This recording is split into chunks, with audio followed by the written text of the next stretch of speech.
entering natural waterways can result in toxic conditions for wildlife, dissolved oxygen depletion, and excessive algae growth, all harmful to local plant, animal, and human populations. Nitrogen enters wastewater through various pathways. The most abundant contributor of nitrogen in typical municipal wastewater is urea. Yeah, urine. Other contributors of nitrogen are food processing waste, chemical cleaning agents, and many other industrial components. Nitrogen is present in wastewater in various forms, which have been lumped into separate general categories. Nitrogen, in the form of ammonia, is ammonia nitrogen.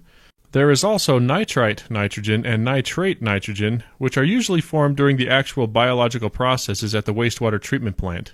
In addition to these forms, nitrogen makes up a small percentage of the cell mass of the organisms in the system, as well as other dissolved organic compounds. This category is referred to as organic nitrogen, of which a certain amount typically cannot be removed through the biological processes that will be described in this video. Total nitrogen, as the name implies, is the sum of all types of nitrogen. TKN, or total Kjeldahl nitrogen, named after the scientist Johan Kjeldahl, is the sum of only organic nitrogen and ammonia nitrogen. TIN, or total inorganic nitrogen, is just as the name implies, the total nitrogen minus the organic nitrogen. In simplistic terms, nitrogen in various forms is flushed, rinsed, or otherwise introduced into the sewer system. Almost all of this organic nitrogen, urea for example, is immediately hydrolyzed into ammonia. In water, gaseous ammonia, NH3, is almost entirely converted to ionized ammonia, or ammonium, NH4+. Specialized autotrophic bacteria, or nitrifiers, convert the ammonium to nitrite, NO2, and then to nitrate, NO3, through various biological processes. As dissolved oxygen is depleted by the nitrifiers and other organisms in the basin, other specialized heterotrophic bacteria, denitrifiers, are able to thrive by using the oxygen attached to the nitrate molecules for respiration, creating nitrogen gas as a byproduct. The nitrogen gas then simply bubbles out of the water into the atmosphere. Pretty slick, right? Well, let's go back to the beginning and take a closer look at each of these important steps in the nitrogen removal process. First, as a natural reaction in an aqueous solution, or in water, the vast majority of the organic nitrogen immediately hydrolyzes into ammonia. Most of this ammonia automatically converts to the ionic form ammonium. The equilibrium between the gaseous and ionic forms of ammonia is heavily impacted by the pH of the water.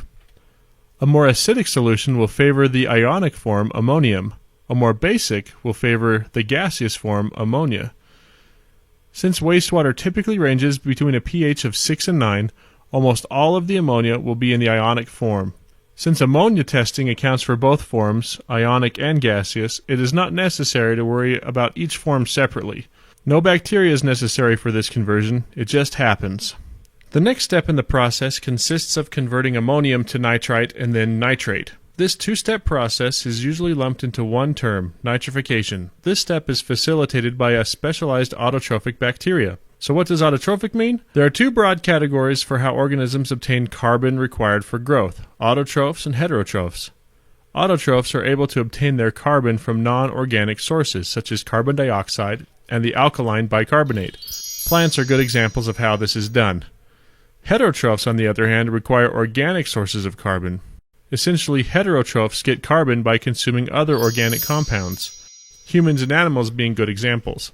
In contrast to heterotrophic BOD-consuming bacteria, autotrophic nitrifiers require more time to mature and maintain their population in a biological wastewater treatment system. The nitrifiers dictate the SRT in nitrogen-reducing plants. How fast nitrifiers grow depends on the temperature of the wastewater and the amount of dissolved oxygen present. If nitrifiers aren't allowed enough time to thrive, you run the risk of accidentally wasting them out of the system entirely and losing nitrification. Higher temperatures and DO concentrations means faster growth. Colder temperatures and lower DO concentrations means slower growth. Also, when no DO is present, nitrifiers can become completely inactive. As a note, it is important to remember that nitrifiers are also quite sensitive to pH, tending to function most comfortably in water with a pH between 6.8 and 7.5.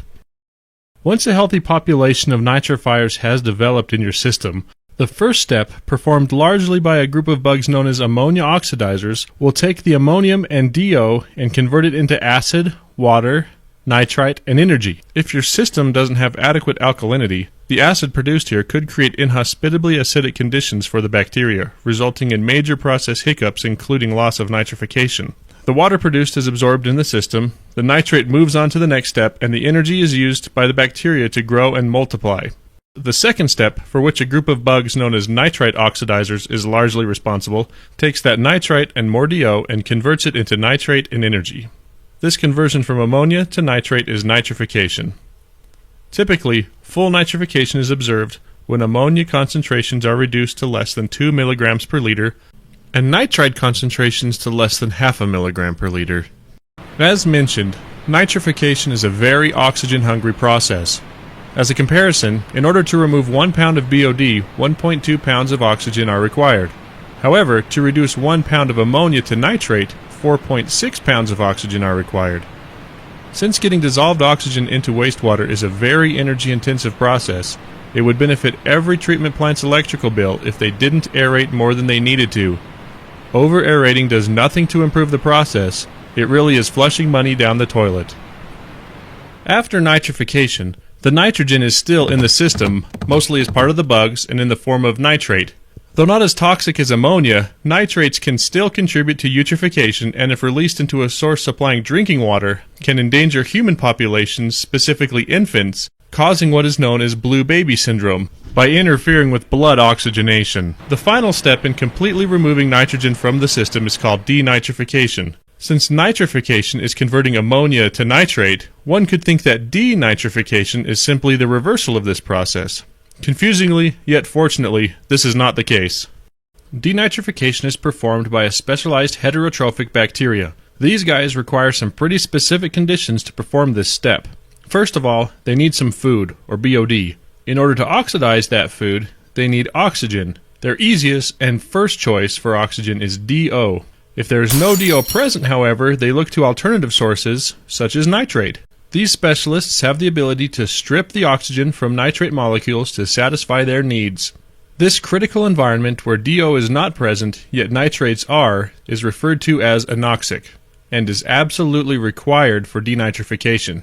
These bugs take the BOD and nitrate to produce energy, base, and nitrogen gas. The base is actually very useful in buffering the acid produced during nitrification. The nitrogen gas then floats in tiny bubbles to the surface and into the atmosphere. Though great in the biological basin, denitrification in a clarifier can result in undesirable floating sludge.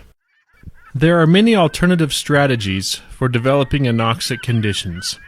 Some treatment plants are designed to have dedicated anoxic zone volumes in the flowchart, while others strive to develop these anoxic zones within the oxidation ditch or aeration zone by rigidly controlling aeration or by turning off aerators for set periods of time. Additionally, under certain conditions, microanoxic zones can be developed within the bacterial flocks themselves, resulting in what is referred to as simultaneous nitrification-denitrification. Various levels of denitrification may be required depending on the local discharge permit.